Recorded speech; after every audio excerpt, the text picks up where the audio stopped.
સંતોના પ્રતાપથી ભગવાન પ્રગટ થાય છે અને થવું પડે છે।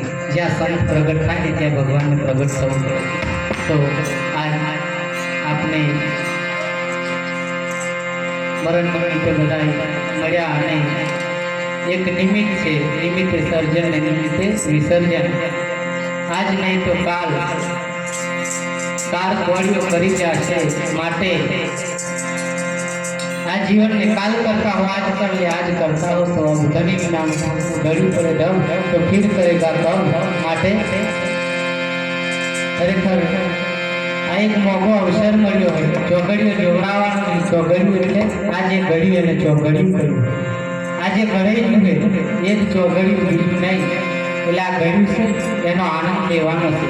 પછી કાળમાં ને ચલમાં ને રોગ ને આ બધા ચોઘડિયા બધા ડાયરેક્ટ તો મિલેલા છે, પણ એ બધાથી બચવા માટે એક અમૃત અમૃતમ, આજે અમૃત મેનો અમૃત કહીએ ને તો આ એક ચોઘડી।